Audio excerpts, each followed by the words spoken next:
आज के मेहमान। अथ स्वागतम् शुभ स्वागतम् अथ स्वागतम् शुभ स्वागतम् आनन्द मङ्गल मङ्गलम् आनन्द मङ्गल मङ्गलम् हितप्रियं भारत भारतम् हितप्रियं भारत भारतम् स्वागतम् शुभ स्वागतम् अथ स्वागतम् शुभ स्वागतम्। दोस्तों, आज हमारे मेहमान हैं फिल्म अभिनेता विजय राज। आपसे बातचीत की है कमल शर्मा ने। विजय भाई, बहुत बहुत स्वागत है विविध भारती के इस कार्यक्रम में आपका। नमस्कार। नमस्कार। मैं बता नहीं सकता मुझे कितना अच्छा लग रहा है, क्योंकि रेडियो एक ऐसी चीज रही है बचपन से, कहीं आपके भीतर कुछ पैदा कर देता है। वो लगता है जैसे कि आप ही के भीतर से कोई आवाज आ रही है, और मैं यहाँ पे हूँ। मैं पहली बार आया हूँ रेडियो में। अच्छा। तो मुझे बहुत अच्छा लग रहा है यार। लेकिन रेडियो के साथ में बतौर श्रोता आपका रिश्ता पुराना रहा है। मैं जब छोटा था तो मुझे बड़ा शौक था रेडियो का, और पैसे चूंकि होते नहीं थे तो मैंने एक दो बार पैसे इकट्ठे किए और मैं रेडियो लेके आया था, छोटा पॉकेट रेडियो, 110 रुपए, जो मेरे लिए इतनी बड़ी प्रॉपर्टी थी। रात को मैं सुनता था उसको, और वो सुबह खर खर करता हुआ पाया जाता था। मुझे बहुत अच्छा लगता था। स्पेशली 10 बजे कोई कार्यक्रम आता था, छाया गीत, करेक्ट जी, हाँ। और उसमें हम पुराने पुराने गाने बिल्कुल बिल्कुल विद कमेंट्री हाँ, पेश करते हैं। हाँ। तो ये जो उसमें आप कमेंट्री वगैरह भी, क्योंकि उन दिनों तो हॉकी और क्रिकेट की कमेंट्री के लिए रेडियो बड़ा सहारा हुआ। बिल्कुल बिल्कुल, हाँ। और कौन कौन से रेडियो स्टेशन सुना करते थे विविध भारती के अलावा? मेरे ख्याल से वही एक ज्यादा पॉपुलर हुआ करता था उस समय। और चूंकि जैसे क्रिकेट का मुझे बड़ा शौक था, तो कमेंट्री उस पे आती थी, वो सुनते थे। और टेलीविजन तो उन दिनों बहुत कम हुआ करता था, किसी के घर में पाया जाता था, तो वहाँ इतने सारे लोग जमा हो जाते थे कि भाई चलिए टीवी देखा जाए। आपके यहाँ टीवी कब आया पहली बार? हमारे यहाँ आया 83 में, जब ये एशियाड हुए थे। कलर आए थे, ब्लैक एंड व्हाइट था? Black and white. अच्छा। चूंकि रेडियो की बात कर रहे हैं हम, हाँ। और रेडियो के स्टूडियो में आए हैं आप, विविध भारती के स्टूडियो में आए, क्यों ना आपकी फरमाइश के गाने से? मुझे एक्चुअली पुराने गाने यार बहुत बहुत अच्छे लगते हैं। और विविध भारती के पास विजय भाई पुराने गीतों का जबरदस्त खजाना है। हाँ, तो मुझे एक मन्ना डे साहब का एक गाना है, ऐ मेरे प्यारे वतन। जो मन्ना डे साहब क्या क्या गाया है, अद्भुत, बाप रे। और लेकिन जो कुछ भी गाया, कव्वालियां गाई, भजन गाए, रोमांटिक सॉन्ग्स गाए, और शास्त्रीय संगीत पर आधारित गाने जो उन्होंने गाए हैं वो भी अद्भुत हैं।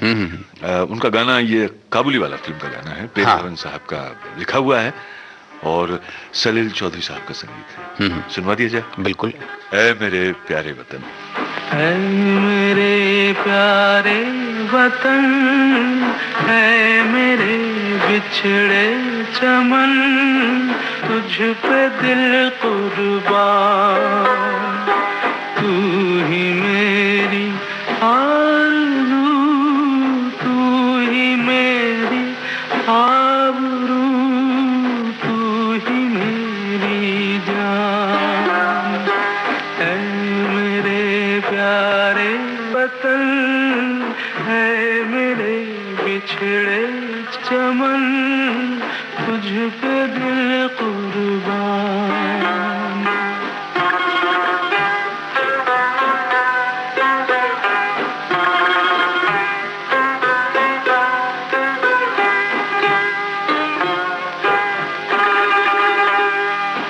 तेरे दामन से जो आए उन हवाओं को सलाम,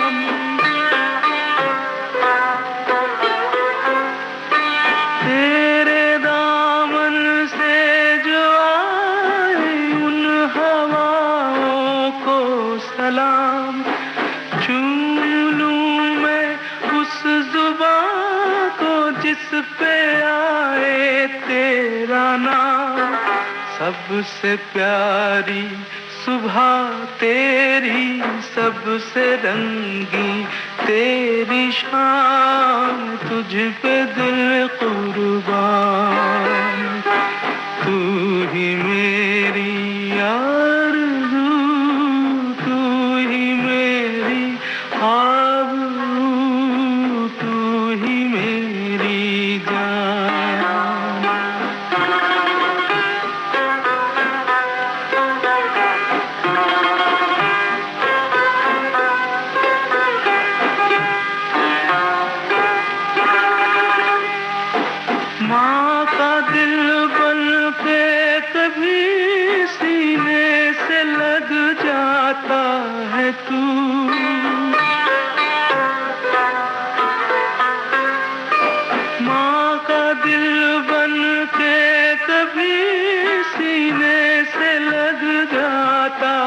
है तू, और कभी नन्ही सी बेटी बन के याद आता है तू। जितना याद आता है मुझको उतना तड़पाता है तू, तुझ पे दिल कुर्बान, तू ही मेरी आरज़ू, तू ही मेरी आबरू, तू ही मेरी जान।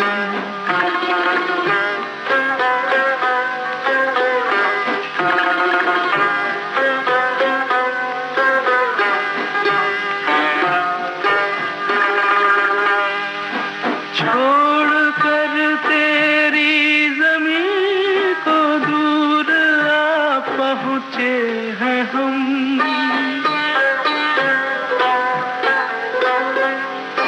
छोड़ कर तेरी ज़मीं को दूर आ पहुँचे हैं हम, फिर भी है यही तमन्ना तेरे ज़र्रों की कसम, हम जहाँ पैदा हुए उस जगह ही निकले दम, तुझ पे दिल कुर्बान, तू ही मेरी आरज़ू, तू ही मेरी आबरू, तू ही मेरी जान। है मेरे प्यारे वतन, है मेरे बिछड़े चमन, तुझ पे दिल कुर्बान। और इस समय सिर्फ वतन में ही नहीं, वतन के बाहर भी लोग आपको सुन रहे हैं। विजय भाई, ये मैं जानना चाहूंगा कि पहली विजय कब प्राप्त हुई आपको फिल्मों के लिए, काम मिला? मैं दिल्ली में पैदा हुआ, पला बड़ा वहीं पे, और मेरी मतलब जैसे कहते हैं ना कि बचपन में पूछा जाता है कि भाई क्या बनेगा बच्चा बड़ा होके। तो मैं ऐसा कह लें कि मुझसे ये सवाल नहीं किया गया था कभी कि क्या बनेगा। मेरी समझ में हिंदुस्तान में इतने सारे परिवार हैं जिनकी संख्या करोड़ों में है, जहां शायद ही कभी बच्चे से सवाल किया जाता है। It's a very glamorised question actually कि क्या बनेंगे आप। इस सवाल तक तो ध्यान जाता ही नहीं है। बहुत करोड़ों परिवार ऐसे हैं, वहां ध्यान कुछ और ही रहता है कि खाना आज मिलेगा कि नहीं। बस सही। तो सवाल मेरे ख्याल से पेट भरने के बाद शुरू होता है। और कई परिवारों में तो थोपा भी जाता है कि हम इसको इंजीनियर बनाएंगे, डॉक्टर बनाएंगे, ये बनाएंगे, बच्चे से कोई नहीं पूछता है। हाँ, और ये अनजाना अनदेखा कर देते हैं हम कि हम ही तय करते हैं कि बच्चा क्या करेगा। जैसा आपने कहा ना कि बच्चे से पूछा नहीं है, और बच्चे से पूछना भी नहीं चाहिए। बच्चा भी उस मेरे ख्याल से उस जगह तक पहुंचा नहीं कि जहां वो इस सवाल को झेल पाए। जो इतना बड़ा सवाल है जी जी। और छोटा सा बच्चा नन्हा वो भी जी रहा है, और ये सवाल उन लोगों का है जो एक्चुअली जी नहीं पाए, मुझे ऐसा लगता है। वरना ये सवाल कभी कोई सेंसिबल आदमी नहीं पूछेगा क्या बनना चाहते हैं, क्या बनना है। अभी तो जीने का समय है, अभी तो जी ले कम से कम। रास्ते में है अभी तो। मैंने कभी सोचा ही नहीं कि मैं क्या बनूंगा। मैंने ये सोचा कि यार मेरा होगा क्या। जब धीरे धीरे हम बड़े होने लगे कि यार अब तो बड़े हो गए, पढ़ाई वढ़ाई खत्म होने वाली है, अब तो फ्री की रोटी मिलेगी नहीं। पढ़ाई में थे कैसे आप? मैं यार ठीक ठाक था, मतलब मन मेरा लगता नहीं था पढ़ाई में। मन कहीं और लगता था? मन मेरा खेलने कूदने में, और अकेले बहुत समय बिताया मैंने। मैं घर बहुत बाद में जाता था, कह लें कि सिर्फ सोने के लिए जाता था। इस आवारगी का ताल्लुक किससे था? मतलब अपने आसपास के कभी मौसम से बात करना, पेड़ों से बात करना, हवाओं से बात करना, कुछ ऐसी बात थी क्या? जहाँ मैं पैदा हुआ पूसा इंस्टीट्यूट, वो खेत खलियान वहाँ बहुत हैं। हालांकि है दिल्ली के अंदर, बट आप वहाँ अगर गए हों कभी या जाने का मौका मिले आपको, तो आपको लगेगा नहीं कि आप दिल्ली में। बड़ी शांति है वहाँ, बहुत सारे पेड़ हैं, बहुत सारे मतलब अमरूद, आम, जामुन और पता नहीं क्या क्या, मतलब बाग बगीचे वहाँ पे हैं। लोगों की संख्या बहुत कम है। उस माहौल में मेरी पैदाइश हुई और पूरी जो सराउंडिंग थी वो नेचर से पूरी भरी हुई थी। उसने शायद कह लें आप, या मैं पीछे से कुछ लाया होऊंगा। मुझे एकांत बड़ा पसंद था हमेशा ही। जिस तरह से आप आए हैं और आपकी शख्सियत को देख रहा हूँ, मैंने पर्दे पर तो आपको कई फिल्मों में देखा है, लेकिन ऐसा लगता है कि जैसे एक मलंगपना जो है वो आपको बड़ा पसंद है। वो हाँ, वो है। कड़पन, वही जिंदगी की जो होती है, अलमस्त जो एक स्वभाव सा होता है। और आपने अभी कुछ देर पहले कहा भी कि इस वक्त जो है उसे हम जी लें। बिल्कुल, मतलब इससे बड़ा सच मेरे ख्याल से है नहीं। जैसा कहा भी आता ना, इस सच को हम उसका सामना करने में बड़ा कतराते हैं कि हमेशा आगे कुछ तय हो जाए, हम पहले तय कर लेना चाहते हैं, जबकि वो हो नहीं पाता कभी। ये अजीब सा भ्रम है जो हमेशा बना रहता है हमको कि हो जाएगा तय, जबकि होता नहीं। तो मैं खुद वैसी प्रवृत्ति का आदमी हूँ, वैसी प्रकृति है मेरी। मुझे अच्छा लगता है जब भी समय होता है मैं निकल जाता हूँ गाड़ी वाड़ी लेके, हाईवे पे कहीं गाड़ी रोक के फिर खेत वेत में थोड़ा घूम लिए, वहाँ चेयर डाल के बैठ गए, मुझे बड़ा मजा आता है। ऐसा लगता है कहीं ना कहीं अभी भी आपको अपनी वो जो जड़ें हैं उनसे जुड़े रहना बहुत पसंद है। आपने अभी कहा कि ये पल जो है वो जी लें, और इस पल में मैं समझता हूँ कि जब हम पल की बात करते हैं तो संगीत हमारे बहुत सारे पलों को सुरीला बनाता है, उसके साथ जीना भी बड़ा अच्छा लगता है। ऐसा लगता है कि हम उसकी नदी में बस बहते चले जाएं। तो आपने कहा कि पुराने गानों का बड़ा शौक है आपको। हाँ, चूंकि बात अब चल रही है पलों की, हाँ, तो एक गाना तो बन गया। कौन सा? पल पल दिल के पास तुम रहती हो। क्या बात। बहुत खूबसूरत गाना है और धर्मेंद्र जी पर फिल्माया गया है ना, ब्लैक में फिल्माया गाना है। फिल्मों के बगैर मुझे नाम नहीं मालूम, बट गाना वाकई बड़ा खूबसूरत। आइए पल पल दिल के पास तुम रहती हो, पल पल दिल के पास तुम रहती हो। जीवन मीठी प्यार ये कहती हो, पल पल दिल के पास तुम रहती हो।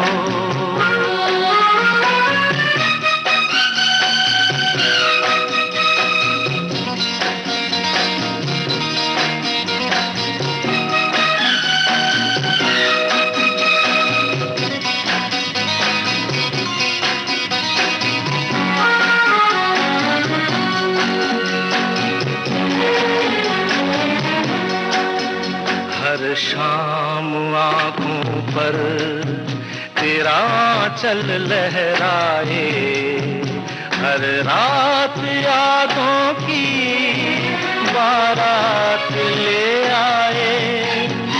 मैं सांस लेता हूँ तेरी खुशबू आती है, एक महका महका सा पैगाम लाती है। मेरे दिल की धड़कन भी तेरे गीत गाती है, पल पल दिल के पास तुम रहती हो।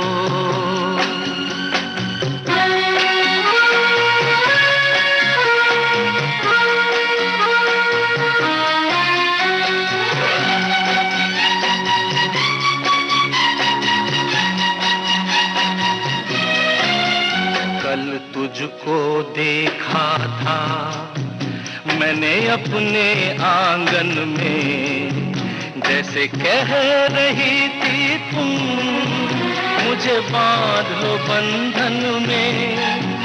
ये कैसा रिश्ता है, ये कैसे सपने हैं, बेगाने होकर भी क्यों लगते अपने हैं। मैं सोच में रहता हूँ, डर डर के कहता हूँ, पल पल दिल के पास तुम रहती हो।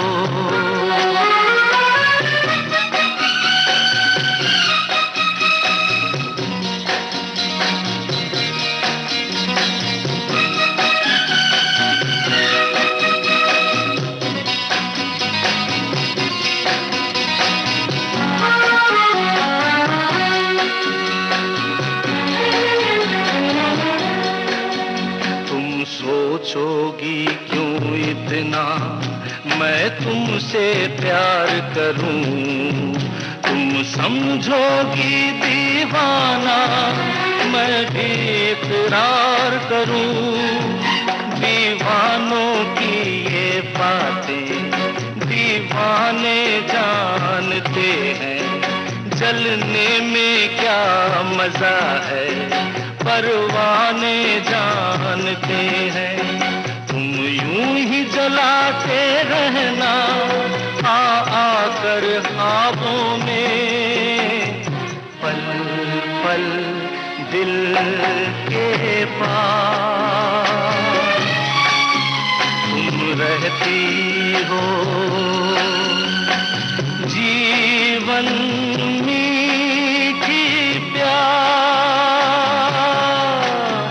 ये कहती हो, पल पल दिल के पास तुम रहती हो। हम अपने श्रोताओं से कहेंगे कि पल पल विविध भारती के साथ बने रहिए। इस समय हमारे साथ हैं फिल्म जगत के जाने माने अभिनेता विजय राज जी। विजय भाई, परिवार की आपने बात की और अपनी तबीयत के बारे में भी बताया, लेकिन एक्टिंग जो होती है वो सबकी तबीयत में नहीं होती, और उसके लिए वो भी एक साधना है, बहुत बड़ी कला है। मैं समझता हूँ कि तरह तरह के चरित्र जो आपके आसपास रहते हैं जिंदगी में, उनको पर्दे पर जीना, इतना विश्वसनीय बना देना कि लोग डूब जाएं उसमें, वो सच में एक बहुत बड़ी चुनौती वाली बात है। तो एक्टिंग जो थी, इसका आपके बचपन से कहीं कोई रिश्ता है, या जब आप हुए तब आपके भीतर कहीं ना कहीं उसका अंकुरण हुआ? मैं बड़ा शर्मीला किस्म का व्यक्ति रहा हूँ बचपन से। अब शायद नहीं हूँ, थोड़ा बेशर्म हो गया हूँ। तो मैंने कभी नहीं सोचा था एक्चुअली कि मैं अभिनेता बनूं। ऐसा मैंने पहले कहा कि मैंने तो खैर कुछ भी नहीं सोचा था कि मैं क्या बनूंगा। घर में भी कोई नहीं था इस फील्ड में? नहीं, घर में पिताजी सरकारी नौकरी में थे, मम्मी हमारी हाउसवाइफ। पिताजी से बड़े जो हमारे दादा थे, उनका संग मुझे बहुत ज़्यादा मिला नहीं। इनफैक्ट मुझे बुजुर्गों का संग मिला ही नहीं बहुत ज़्यादा। मैं शायद 8-10 साल का रहा हूँगा जब दादाजी हमारे चले गए, और चूंकि वो गांव में रहते थे तो उनसे मुलाकात तभी हो पाती थी जब हम गांव समर वेकेशन में जाते थे। तो उन 10 सालों में भी बहुत ज़्यादा संग रहा नहीं। सुना है मैंने बस कि वो थोड़े मलंग टाइप थे, तो हो सकता है वहाँ से मुझे ये मलंगपना मिल गया हो, मेरी तबीयत में वहाँ से आ गया हो। कॉलेज में जब मैं पढ़ रहा था तब ये घटना अचानक घट गई मेरे साथ कि वहाँ पे थिएटर करते थे लोग, और मैंने उनसे पूछ लिया है यूं ही कि हमको भी यार कोई रोल दे दो यार, क्या है। तो उन्होंने मुझे कुछ पढ़ने के लिए दिया और वो मैंने पढ़ दिया। अच्छा ठीक है, तो ये जो लाइनें हैं ना, ये इंस्पेक्टर जहाँ यहाँ लिखा है, ये सारी याद करके लाना। जब उन्होंने ये बात कही कि याद करके लाना, वहाँ से मुझे थोड़ा दिल एकदम टूट गया मेरा। यार ये मैंने गलत पंगा ले लिया, ये अगर मैं ये याद करूं तो यार मैं पढ़ के थोड़े ठीक ठाक नंबर ले आऊं, 40-42 नंबर आते हैं 100 में से, तो वो थोड़े बेहतर हो जाएं, पिताजी खुश हो जाएं। लेकिन जवान थे आप, 18-19 साल की उम्र में, तो उस समय होता है ना कि आपकी जुबान से जो बात निकल गई अब तो पत्थर की लकीर हो गई। लेकिन घर आके वापस मैं आया और मैं सोचता रहा खाना खाने वाले, यार ये अब तक की बहुत बड़ी गलती की है लाइफ में, ये मुझे प्रॉमिस नहीं करना चाहिए था, इतनी जल्दबाजी मुझे नहीं करनी चाहिए थी, कैसे मना करूं मैं अब। और अगले दिन शाम को हम लोग गए, तो मैं अब ढूंढ रहा हूँ जगह कि कहाँ मैं कोई बहाना ऐसा मिले कि मैं मना कर दूं। कोई नर्वसनेस नहीं थी? नर्वसनेस बिल्कुल नहीं थी, मुझे सिर्फ ये था यार मैं क्यों कहाँ फंस गया, ये बात इतनी लंबी चली जाएगी मुझे नहीं मालूम था। वो बस ऐसी मजाक था कि यार हमें रोल दे दो और बात वहीं खत्म हो जानी चाहिए थी, बट हुई नहीं। ये मेरे लिए भी समस्या का कारण हो गई। खैर वो रिहर्सल होने लगी 1 दिन 2 दिन, और मैं फिर ये सवाल भूल गया पूछना या उनको कहना कि यार मैं नहीं करूंगा। मुझे अचानक एक रस पैदा हो गया और मुझे मजा आने लगा। और फिर 1-1.5 महीने के बाद शो हुआ उसका, और कैसा हुआ होगा, हमने कैसा किया होगा, वो तो खैर हम समझ सकते हैं क्योंकि बड़ी पुरानी बात है, बिल्कुल पहला नाटक। लेकिन जब वापस आए तो कॉलेज में मतलब कि अरे विजय यार क्या बात है यार मैंने कहा यार कुछ तो हुआ है। तो वहां से वो कब पैदा हो गया, उस रस की वजह से कुछ होने लगा, कुछ होने, मैंने यार नहीं इसमें मुझे बहुत मजा आ रहा है। एक तो खेलने में मुझे बहुत मजा आता था कि कोई मुझे न रो, मुझे रात को भी बॉल दिखाई देती थी मतलब सब लोग चले जाते थे, यार अभी कहाँ जा रहे हो यार, खेलते हैं ना।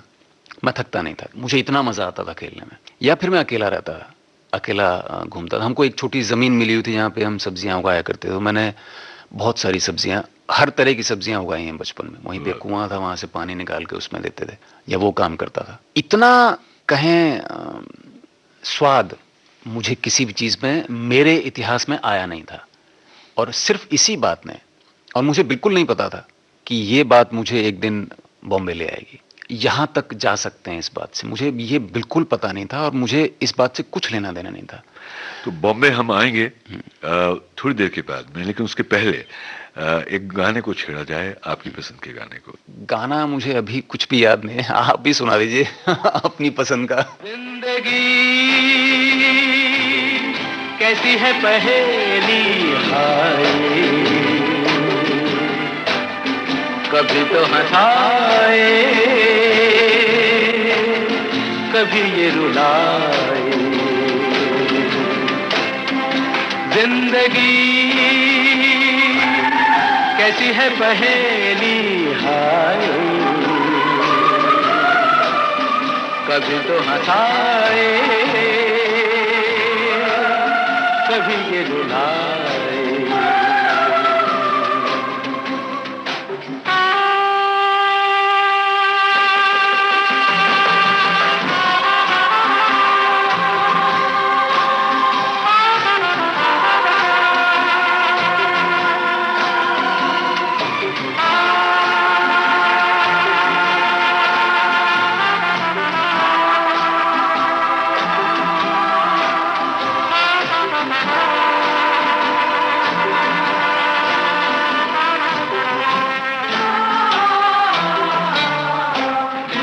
भी देखो मन नहीं जागे,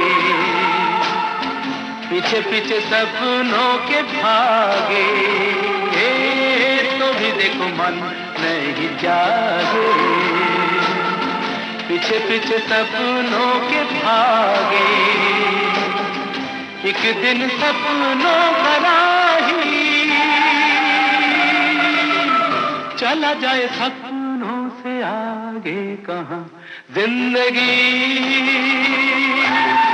कैसी है पहेली हाय,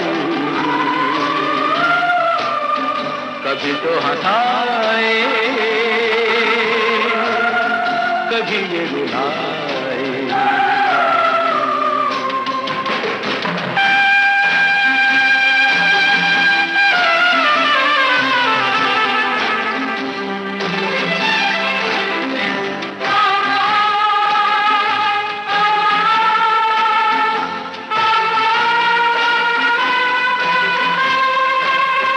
जिन्होंने सजाए यहाँ मेले, सुख दुख संग संग झेले। जिन्होंने सजाए यहाँ मेले, सुख दुख संग संग झेले। वही चुनकर खामोशी यूं चले जाए अकेले कहाँ। जिंदगी कैसी है पहेली हाय, कभी तो हंसाए। विजय भाई, अब कैसे आना हुआ आपका मुंबई? वो भी बड़ा एक अजीब सा किस्सा है। मैं एनएसटी रेपेट्री में था और किसी बात को लेकर तनातनी हो गई, आपस में हो जाती है। बिना तनातनी के कुछ मजा भी नहीं रह जाता, कई बार ऐसा लगता है। अच्छे पैसे मिलते थे, थिएटर करने को मिल रहा था, बड़ा मजा आ रहा था, बहुत अच्छा काम मिल रहा था मुझे। रेपेट्री ने बहुत काम दिया मुझे करने के लिए, मैं बड़ा आभारी हूँ उसके लिए, एनएसटी रेपेट्री का।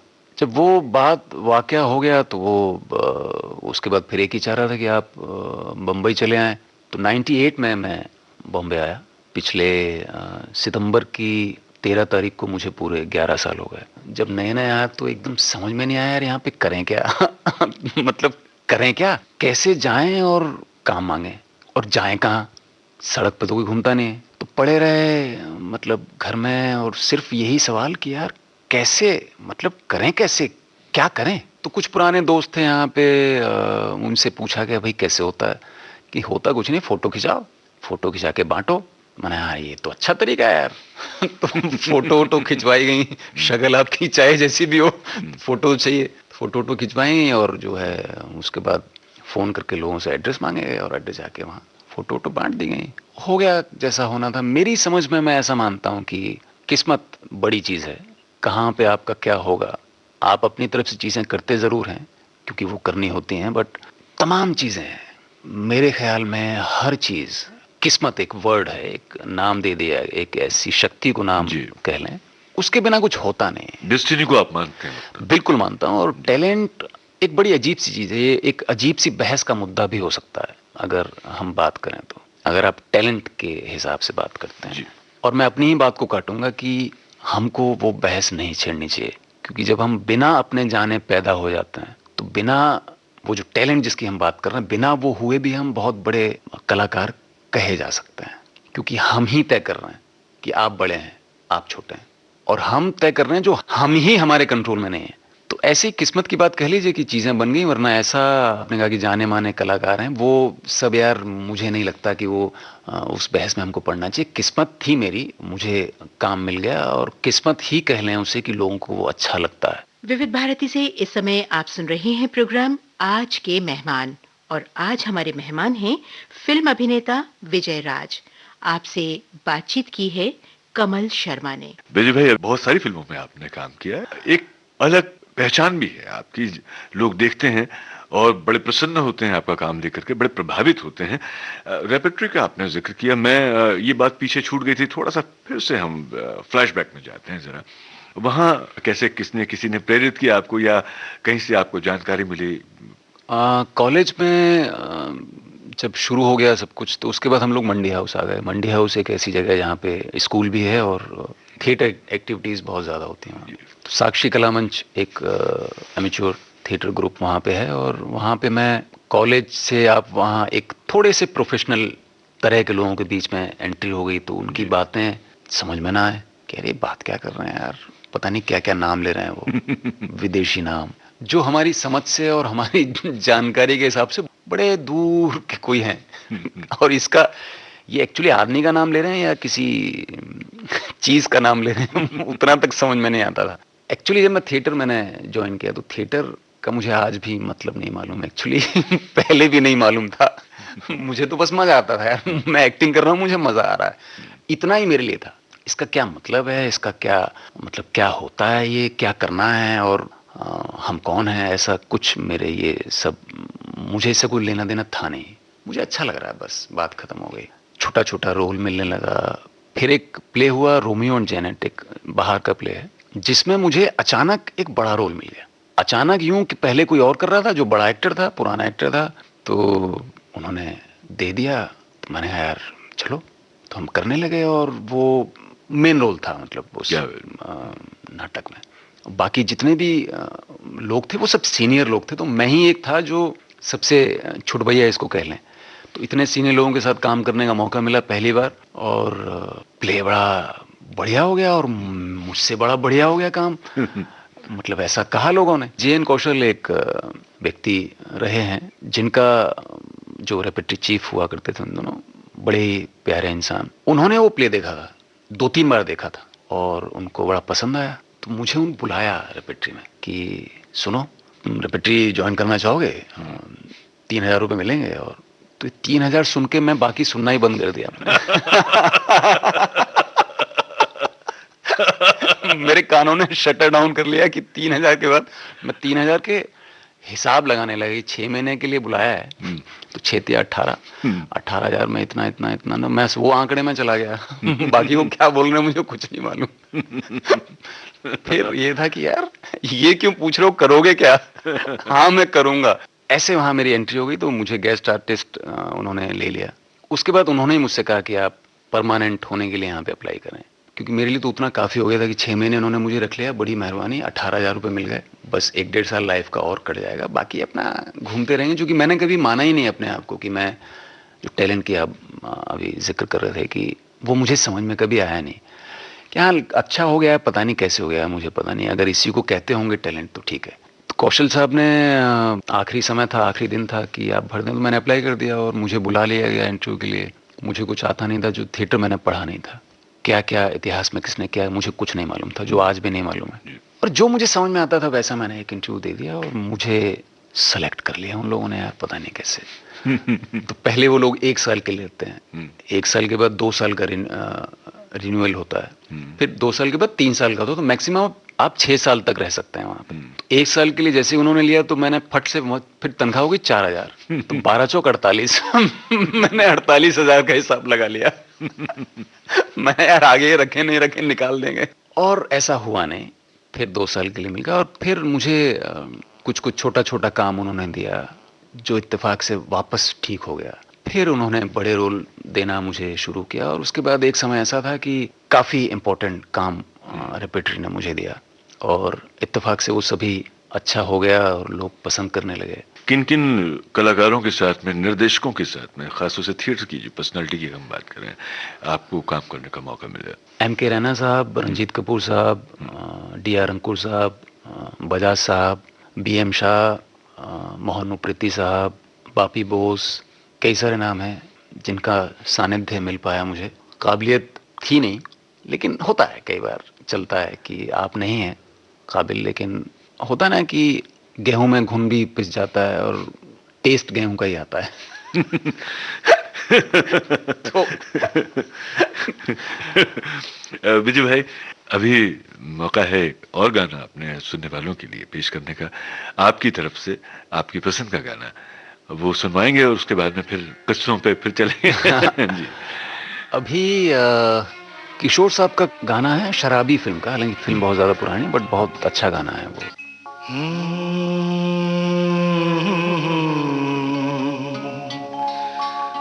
मंजिलों पे आके लुटते हैं दिलों के कारवां, कश्तियां साहिल पे अक्सर डूबती है प्यार की।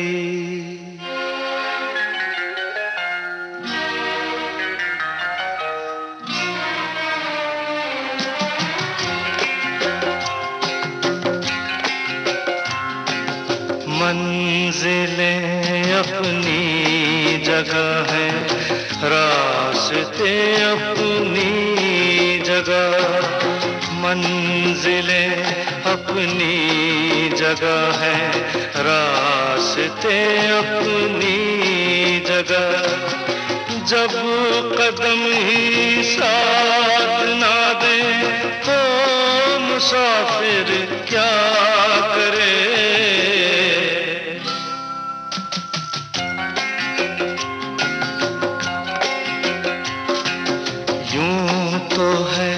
हमदर्द भी और हम सफर भी है मेरा, यूं तो है हमदर्द भी और हम सफर भी है मेरा, बढ़ के कोई हाथ ना दे दिल भला फिर क्या करे। मंजिलें अपनी जगह हैं, रास्ते अपनी जगह।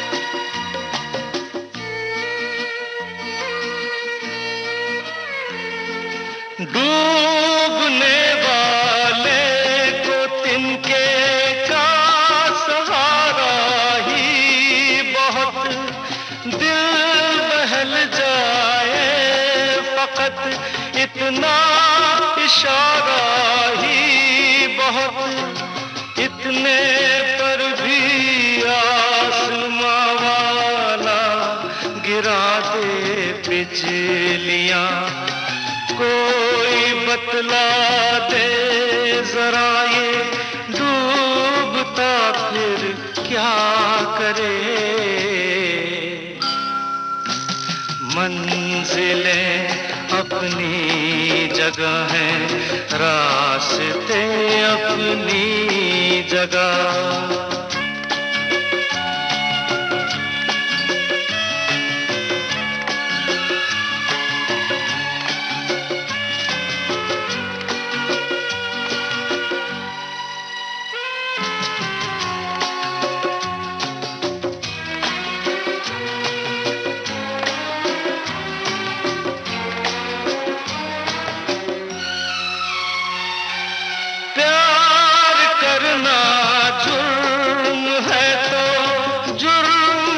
से हो गया काबिले माफी हुआ, करते नहीं ऐसे गुनाह। तंग दिल है ये जहां और संग दिल मेरा सनम, क्या करे जोशे जुनून और हौसला फिर क्या करे। मंजिलें अपनी जगह है, रास्ते अपनी जगह। जब कदम ही साथ ना दे तो मुसाफिर क्या करे।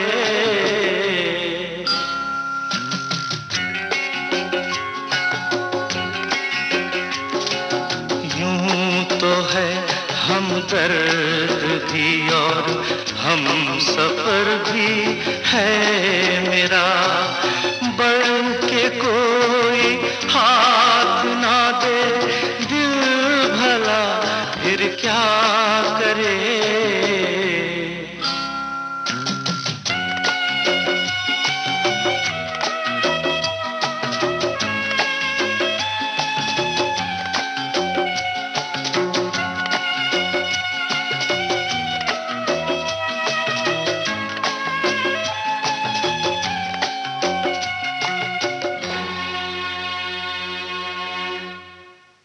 किशोरदा भी कुछ ऐसी ही जिंदगी में मलंग जैसे, उनका भी बड़ा स्वभाव वैसे ही रहा। उन्होंने खास उससे सिंगिंग के करियर को तो बहुत बाद में सीरियसली लिया, शुरू में थे वो एक्टिंग पे ही जोर देते थे। उनकी फिल्में आपने देखी? मैंने एक्चुअली फिल्में बहुत कम देखी हैं, मतलब ओवरऑल एक आध दो, जैसे जिसमें ये गाना है एक लड़की भीगी भागी सी चलती का नाम, हाँ वो फिल्म देखी है मैंने। लेकिन वो सब बचपन की बातें हैं। बचपन में मैं काफ़ी फिल्में देखा करता था, जब टीवी किसी घर में पाया जाता था तो आप लटक के खिड़कियों से लटक के बड़ा मज़ा आता था। रात तक घर से बाहर रहने की परमिशन है भाई, 10-11 बजे रामलीला ख़त्म होगी, थोड़ा जो आवारगी थी उसको थोड़ा और वक्त मिलेगा, तो उस वजह से ज़्यादा वो समय बड़ा अच्छा लगता था जो अब चल रहा है दिवाली के आसपास का समय। विजय भाई, आपने कहा, हालांकि बहुत ही हल्के ढंग से आपने उसको मजाक में कह दिया, लेकिन मुझे लगा कि उसके पीछे कहीं ना कहीं कोई गंभीर बात भी है। पैसे की आपने कहा कि बात जब से पहली बार बताया कि 3,000 रुपये महीने के मिलेंगे, मैंने हिसाब लगाया, फिर पता चला कि 4,000। मतलब कैसी थी जिंदगी, हालात कैसे थे? जब थिएटर कर रहा था मैं तब वाकई हालात बड़े गड़बड़ थे, क्योंकि मैं जब कॉलेज में पढ़ रहा था, इवनिंग कॉलेज में पढ़ता था, मैं दिन में एक नौकरी किया करता था। अच्छा। अकाउंट्स की पार्ट टाइम। ये जरूरत थी एक? हाँ जरूरत थी, क्योंकि मैं एक मतलब बहुत पैसे वाले परिवार से बिलोंग करता नहीं। पिताजी सरकारी नौकर थे और एक मॉडेस्ट सी तनख्वाह की, जिसमें एक 2-3 बच्चों का परिवार सिर्फ पल सकता है और एक्टिविटीज नहीं हो सकते हैं।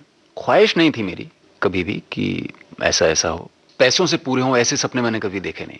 अभी भी? अब भी वैसा ही है ऑलमोस्ट। हालांकि कुछ ज़रूरतें जो होती हैं बेसिक, वो सारी हैं आसपास। ये कर दूंगा मैं, जो पैसे के बल पे जो चीज़ें होती वो ख्याल नहीं आते हैं कि यार इतना मिल गया काफ़ी है। तो कई बार देने में बड़ा मज़ा आता है मुझे, तो वो सारी चीज़ें हो जाती हैं। थोड़ा एक्स्ट्रा जब आता है तो मुझे लगता है यार ये अगर यहाँ चला जाए तो ज़्यादा मज़ा आएगा। विजय भाई, वापस मुंबई हम लौटते हैं। कुछ कुछ काम मुझे मिला, कैरियर में मोड़ आया। कहें कि ज़्यादा चर्चा जिस बात की हुई वो मॉनसून वेडिंग पिक्चर का बहुत बड़ा हाथ है। और वो फिल्म नसीर साहब मुझे कहा था कि आप मीरा जी से जाके मिल लें, और नसीर साहब से हमारी मुलाकात रेपिट्री के दौरान हुई। एक प्ले वो देखने आए थे, अग्नि और बरखा एक प्ले था जो प्रसन्ना जी ने डायरेक्ट किया था जी। वो उनको बड़ा पसंद आया और वो हमसे मिले भी, जो हमारे लिए बहुत बड़ी बात थी कि नसीर साहब मतलब आपका इंतज़ार कर रहे हैं मिलने के लिए। और वो हमारी पहली मुलाकात वहाँ पे हुई, और वहीं से पता नहीं क्यों हमको लगा कि यार हम इस व्यक्ति को जानते हैं। दूरी नहीं थी कोई। क्या? मुझे लगा कि मैं इस व्यक्ति के पास बैठा रहूं जो मैंने शेयर की पिछले समय में एक फिल्म में। दोबारा हमको मौका मिला काम करने का, 12 आना। तो मैंने नसीर साहब को बताया। मॉनसून वेडिंग और 12 आने के बीच में ऑलमोस्ट 8-9 साल का अंतर है। इस दौरान हमारी कोई बातचीत नहीं हुई, ना फ़ोन पे ना मुलाकात हुई। और मैंने ये बात शेयर की उनसे कि सर 8 साल हो गए, लेकिन मुझे कभी लगा ही नहीं कि मैं आपसे दूर हूँ या आपसे मिला नहीं। और उन्होंने कहा एकदम जैसा आप कह रहे हैं वैसा ही मैं भी कह सकता हूँ। तो मीरा जी को उन्होंने कहा था कि हालांकि कास्टिंग वो कर चुकी थी पहले उस रोल में किसी को, जो बात उन्होंने मुझे बताई कि भाई मैं कास्ट ऑलरेडी कर चुकी हूँ और बट वहाँ से मुझे जवाब आना है, लेकिन आप जब आए तो ऑडिशन दे दीजिए। मैंने कहा ठीक है। कहाँ दिया था आपने? बॉम्बे में? बॉम्बे में। अब मुझे बड़ी इसकी इच्छा है जानने की कि वो कैसी रही वो मुलाकात। उन्होंने बुलाया आपसे, फिर वो मैं गुवाहाटी में था उस समय जब मुझे फ़ोन आया था। मेरे फादर इन लॉ की डेथ हो गई थी, उसके लिए मैं वहाँ पे था। और जब मैं लौट के आया तो मुझे जिस पर्टिकुलर डेट में आना था मैं उस समय नहीं आ पाया। तो नेक्स्ट डे मैं आया तो मैंने उस दिन फ़ोन किया कि मैं अभी यहाँ हूँ और ऐसे ऐसे हो गया है, तो मैं तो आ नहीं पाऊँगा आज, मैं तो कल है मुझे आना है। कि नहीं कोई बात नहीं। शाम का टाइम था तो वो ऑलमोस्ट सबसे मिल चुकी थी, या मैं ही आखिरी था जिससे मिलना था। और होटल में मुलाकात होनी थी तो मैं नीचे बैठा रहा काफ़ी देर तक कि मैं कैसे पूछूं मतलब किससे यार कि क्या। तो मैंने कहा मीरा नायर जी ओ या तो ऐसे उन्होंने कहा। तो उन्होंने कहा शायद इनको पता हो गई मैं आने वाला हूँ। तो मैं बैठ गया कि भाई यही बुलाएंगे अब मिलने के लिए। बुलाया नहीं किसी ने। तो काफ़ी समय बीत गया, मतलब आधा पौना घंटा। मैंने यार इतना तो देर नहीं लगना चाहिए। तो मीरा जी ने ही नीचे फ़ोन किया कि कोई आया है क्या। तो उन्होंने कहा हाँ। तो उन्होंने फिर मुझे भेजा। तो मुझे कहा यार तुम इतना वेट करवा दिया तुमने। मैं मतलब वेट कर रहा हूँ 45 मिनट हो गए कि नहीं मैंने कहा मुझे तो पता ही नहीं, मुझे लगा कि बुलाया जाएगा समथिंग कि एनीवे। तो थक गई थी काफ़ी। तो मैंने बताया ऐसे ऐसे मैं था, ऐसा ऐसा किस्सा हो गया कि वो सॉरी चाय पियेंगे। मैंने हाँ बिल्कुल। हम करीबन 1-1.5 घंटे रहे साथ में। उस दौरान मतलब कैमरे में इंटरव्यू भी ले लिया उन्होंने, मतलब जो इंटरव्यू कर रहा हूँ मतलब ऑडिशन। और आपसे कौन सा वही जो जिस कैरेक्टर को आपने वही करवाया उसी के उनके पास थी और मैंने कर दिया। बैठे रहे, बात होती रही। तो 1-1.5 घंटा उनके साथ रहना हुआ। कुछ ब्रीफ किया था उन्होंने कि इस तरह का कैरेक्टर है और ये हाँ ये सब बताया। तो मैंने कर दिया जैसा जितना मैं समझ पाता हूँ जैसा हुआ। और ये सारी बातें भी बताई कि भाई ऐसा ऐसा है, हो चुकी है, एक आदमी से बात चल रही है और ऑलमोस्ट फाइनल है। तो लेकिन ठीक है। जब मैं कमरे से निकला बाहर तो पता नहीं क्यों मुझे लगा यार ये रोल तो मेरे अलावा बड़ा कठिन है किसी और के लिए। ऐसे ही होता है ना, आप मन में कई चीजें उठती हैं। कई बार आपको मन में उठता है मैं उड़ जाऊं, कई बार आप प्लेन में सफर कर रहे हो तो मुझे कई बार लगता है यार मैं प्लेन के ऊपर लेट जाऊं। तो वैसे एक ये ख्याल था कि यार ये तो मुश्किल है यार मेरे अलावा। खैर मैं आ गया। कभी कभी ये भी होता है ना कि कोई ऐसा लगता है कि कोई सवाल हमें उसका हल मिल जाता है, तो ऐसा लगता है कि शायद वो कैरेक्टर आपके अंदर पढ़ते ही समा गया। हाँ, जिसको हम इंस्टिंक्ट जो एक वर्ड इजाद किया है मेरे ख्याल से वो वही है कि तमाम चीज़ें आपके कंट्रोल में होती नहीं। हमको लगता रहता है ऐसा कि कंट्रोल में है, वहीं से वो आपके भीतर टपकती हैं चीज़ें और वो एक ख्याल पैदा करती हैं। वो पकड़ना कई बार बड़ा कठिन हो जाता है। इसीलिए कहते हैं ना यार आपने मेरे बारे में सोचा उस समय, टेलीपैथी इसको बोलते हैं। तो खैर वो समय चला गया जितना समय उन्होंने देखा। यार उन्होंने मुझसे समय मांगा है 7 दिन का, उसके बाद वो बताएंगे मुझे। अगर वो नहीं होते हैं तो हम बात करेंगे। मैंने कहा हाँ ठीक है। उसके बाद वो समय पीरियड चला गया, मैं भूल भी गया बात। उसके बाद एक दोस्त था मेरा उस पिक्चर में, जो मेरे साथ 3 लोग जो काम करते हैं उनमें से एक, वो आया रिहर्सल के लिए बम्बई। तो मेरे घर पे ठहरा। उसने कहा यार ऐसे मीरा जी की फिल्म कर रहा हूँ। मैंने कहा अरे वो वाली फिल्म, हाँ। तो मैंने वो रोल कौन कर रहा है कि वो परेश रावल साहब कर रहे हैं। मैंने अरे यार तो कमाल हो जाएगा यार, बड़ा मजा आ जाएगा वो। तो मैं ये सोच रहा हूँ, रिहर्सल हो गई, वो लोग वापस चले गए। मुझे एक फोन आता है कुछ समय के बाद, मतलब कुछ दिनों के बाद, मोबाइल पे, और नंबर पहले कोड 011। मैंने यार ये तो दिल्ली का फोन है और ये मीरा जी का फोन है, लैंडलाइन से नंबर है। जबकि मैं फोन उठाता हूँ और एक लड़की कहती है कि मीरा जी आपसे बात करना चाहते हैं। और मीरा जी फोन पे आते हैं और कहते हैं विजय हाय कैसे हो, ये सब और करके कि मैं चाहती हूँ कि आप वो रोल करें। मैंने नहीं मैडम, परेश जी बहुत अच्छी कास्टिंग है। क्योंकि उन्होंने तो बताया नहीं था आपको कि नहीं दैट आई नो, बट या मैं चाहती हूँ आप करें। मैंने कहा ठीक है कर लेंगे। रोल हो गया, हम दिल्ली चले गए। शूटिंग कहाँ हुई इसकी? दिल्ली में। और उसी में आपने पहली बार फिल्म कैमरा फेस किया? नहीं, उससे पहले मैं फिल्म कर चुका था। उससे पहले मैं जंगल फिल्म कर चुका था। अच्छा। अक्स भी कर चुका था। हाँ, भोपाल एक्सप्रेस मेरी पहली फिल्म थी। भोपाल एक्सप्रेस। हाँ, ये मेरी चौथी फिल्म थी। फिर शूटिंग शुरू हो गई और कब शूटिंग खत्म हो गई, कब क्या हो गया पता ही नहीं चला। लेकिन वो रोल आपका बड़ा चर्चित हो गया, दुबे जी वाला। हाँ, वो अच्छी बन पड़ी। और फिल्म जब अच्छी बन जाती है तो उसमें छोटी छोटी चीजें भी काउंट हो जाती हैं जी। और वाकई बड़ी खूबसूरत फिल्म। मेरे ख्याल में इंडियन सिनेमा को वेस्ट में जो पहचान बननी शुरू हुई है, जो अब दिख रही है आपको जी, उसमें दो फिल्मों का बहुत बड़ा हाथ है, मॉनसून वेडिंग और बैंडिट लाइक बेकम। ये ऑलमोस्ट एक साथ की फिल्म है कि वेस्ट में इंडियन सिनेमा को एक जगह दी गई, एक प्लेटफॉर्म दिया गया। उसमें काफ़ी घुमा हूँ, जो फेस्टिवल सर्किट होता है उसमें मेरी, जैसे मॉनसून वेडिंग, रघु रोमियो मेरी एक फिल्म है जो फेस्टिवल्स में काफ़ी गई। हरिओम एक फिल्म है जो भाग्य या कह लें दुर्भाग्य कह लें, वो रिलीज नहीं हुई है। एक बहुत अच्छी फिल्म भरत बालन ने बनाई थी, वो काफ़ी रही है फेस्टिवल्स में। उसमें आप ऑटो वाले बनते हैं? हाँ, तो मैंने वो सब देखा है। तो अभी वो एक स्पेस जो मिला है इंडियन सिनेमा को, उसमें इन दो फिल्मों का बहुत हाथ है। मैं बड़ा आभारी हूँ मीरा जी का और नसीर साहब का कि मुझे ऐसा मौका दिया उन लोगों ने। गुजारा हो रहा है। लेकिन हमारा गुजारा नहीं होगा अगर हम संगीत नहीं सुनवाएंगे। तो गाना सुनाना बड़ा जरूरी है। हाँ, आपकी पसंद का गाना? गुलजार साहब मुझे बहुत पसंद है। गुलजार साहब ने कमाल लिखा है। मतलब उनके लिए मैं अगर तारीफ करूं मेरे जैसा व्यक्ति, तो वो बड़ी अजीब सी बात होगी। गुलजार साहब की एक फिल्म है खामोशी, बहुत पहले आई थी। उसमें हेमंत कुमार साहब ने संगीत दिया है और लता जी ने उसमें एक बढ़िया गाना गाया है, हमने देखी है उन आंखों की महक। क्या बात, कही तो बजाय ना। हमने देखी है उन आँखों की महकती खुशबू, हाथ से छू के इसे रिश्तों का इल्जाम न दो, सिर्फ एहसास है ये रूह से महसूस करो, प्यार को प्यार ही रहने दो, कोई नाम न दो, हमने देखी है उन आँखों की महकती खुशबू, हाथ से छू के इसे रिश्तों का इल्जाम न दो, हमने देखी है।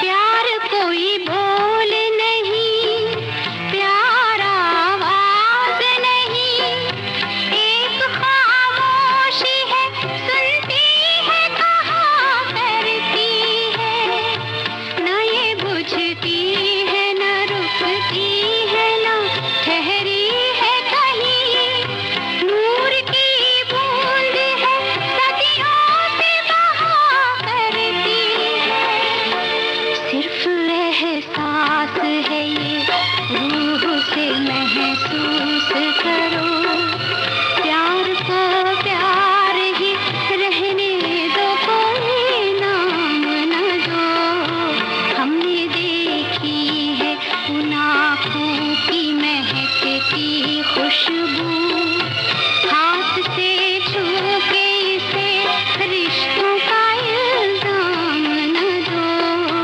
हमने देखी है।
मानसून वेडिंग के बाद क्या चेंज आया, उससे क्या फर्क पड़ा?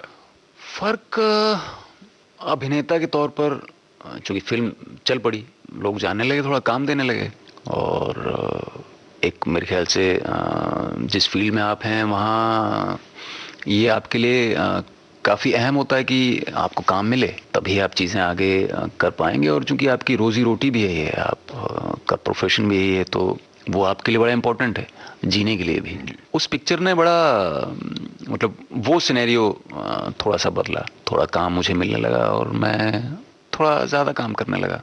लेकिन जो आपने अरसा बताया, उस अरसे में आपकी बहुत सारी फिल्में हैं, लेकिन ये सारी जितनी फिल्में मैं देख रहा हूँ, इनमें जितने भी नाम मैं देख रहा हूँ, उनके टाइटल जो है पढ़ना बड़ा ऑफ बीट सी हैं सब। हाँ, कमर्शियल जो फिल्में आती हैं वो फिल्में कम हैं, उनकी तादाद कम है। पर्सनली मुझे अच्छा लगता है जब कुछ ऐसा करने के लिए मिलता है जहाँ पे मैं कुछ कह सकूं। ये तो आप मानिएगा कि ये सिनेमा की जब हम बात करते हैं, सारी के सारे धारा से हट करके बनी फिल्में हैं, और जाहिर है कि इसमें बहुत सारी फिल्में बहुत अच्छी फिल्में हैं, क्योंकि सिनेमा में इस बीच हम देखते हैं कि बहुत बदलाव सा आया है।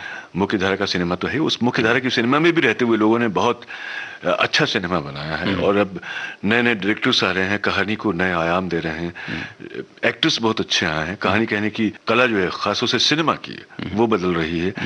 पहले जैसे एक कन्वेंशनल तरीका था, कुछ चीजें तय थी कि ये रहेगा, ये सारी चीजें फिक्स थी। अब नई तरह की कहानियां जो है उनको भी कहने का खतरा मोल ले रहे हैं लोग, बेशक कि भाई फिल्म में चले ना चले, लेकिन अच्छा सिनेमा इस बहाने कम से कम आ तो रहा है हमारे सामने। इन दिनों आप क्या कर रहे हैं? अभी एक फिल्म है जो ईस्ट इज ईस्ट, एक फिल्म आई थी, उसका सीक्वल बन रहा है, वेस्ट इज वेस्ट, जो अगले महीने मैं उसके लिए जा रहा हूँ। इंग्लिश फिल्म है, चंडीगढ़। अच्छा, इसको कौन निर्देशित कर रहा है? एंडी डायरेक्टर का नाम है। चूंकि फिल्म जिन्होंने पहले प्रोड्यूस की थी वही प्रोड्यूस कर रहे हैं फिल्म को दोबारा। फैमिली ड्रामा है, रिलेशनशिप की कहानी है, तो एक बार दोबारा मौका मिलेगा बाहर के लोगों के काम करने के तरीके के साथ, दोबारा काम करने का मौका, मजा आएगा। क्या फर्क कुछ महसूस किया? इतनी सारी फिल्में की हैं और बाहर के लोगों के साथ में भी काम किया है। फर्क तो है, फर्क ये है काम करने का तरीका अलग है। उनकी जो स्क्रिप्ट पे जो वो लोग काम करते हैं उस पर काफी समय वो लोग लगाते हैं। तमाम चीजें वो ऐसा तो नहीं कह सकते कि 100% आप पहले से तय कर लेते हैं सब कुछ, ऐसा नहीं है, बट 90% चीजें तय होती हैं, स्क्रिप्ट तैयार होती है उनकी, उस पर काफी काम वो लोग कर चुके होते हैं, बट कुछ चीजें इम्प्रोवाइज हो जाती हैं सेट पे, ऐसा नहीं कि नहीं होती हैं।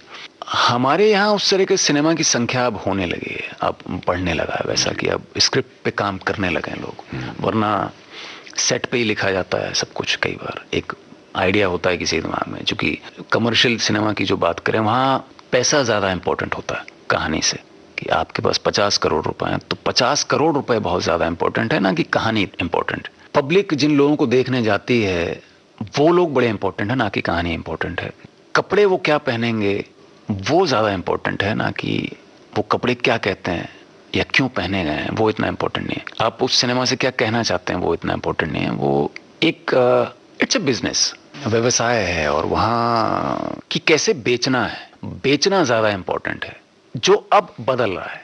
विजय भाई, आपके लिए भी तो ये एक रोजी रोटी का जरिया है, लेकिन थिएटर भी आपको संयोग से मिला, सिनेमा में भी काम संयोग से ही आया। बिल्कुल।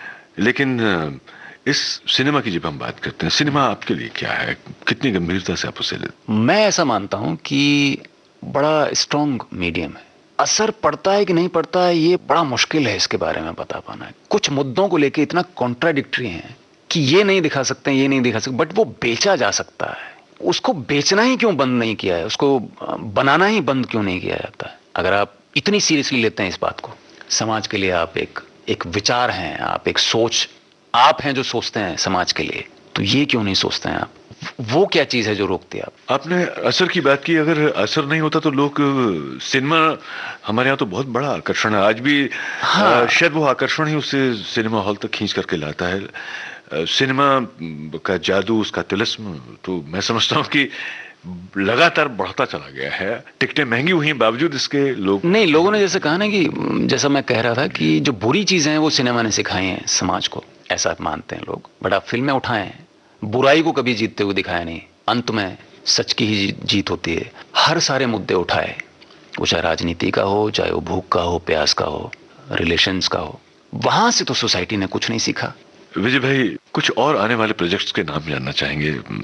एक फिल्म है don't worry just be happy, जो बन रही है, अभी आएगी, रिलीज होगी। एक है फिल्म अता पता लापता, इसकी शूटिंग चल रही है। बेस्ट इज बेस्ट, जो शूटिंग करूंगा मैं। और रिलीज होने वाली 2-3 फिल्में हैं। द फ्लैग एक फिल्म है जो अगले साल जनवरी में रिलीज होगी। बड़ी प्यारी सी कहानी है, प्री इंडिपेंडेंट की कहानी है। फितरत चूंकि मलंग है मेरी, इसलिए मैं भूल जाता हूँ करने के बाद चीज़ें। बहुत ज़्यादा मैं याद रखता नहीं हूँ, और उनको चूंकि बहुत बोझा हो जाता है यार। शुभकामनाएं देते हैं कि लोग हमेशा याद रखें। और आपका तो नाम ही ऐसा है, मैं तो यही कहूँगा कि विजय भाई, आपको जीवन में हर समय विजय मिले और पर्दे पर राज करें। आप हमारे इस प्रोग्राम में तशरीफ लाए, अपना बहुमूल्य समय दिया है, इसके लिए मैं अपनी ओर से और तमाम सुनने वालों की ओर से, विविध भारती की ओर से आपका शुक्रिया अदा करता हूँ। शुक्रिया, बहुत बहुत शुक्रिया। आज के मेहमान कार्यक्रम के अंतर्गत ये थी फिल्म अभिनेता विजय राज से कमल शर्मा की बातचीत। इस कार्यक्रम में सहयोग PKA नायर ने दिया, संयोजन शकुंतला पंडित ने किया। कार्यक्रम के लिए विशेष सहयोग विजय दीपक छिब्बर ने दिया और विविध भारती की ओर से इस कार्यक्रम को प्रस्तुत किया कल्पना शेट्टी ने। अब आज का ये कार्यक्रम समाप्त होता है। नमस्कार। आज के मेहमान।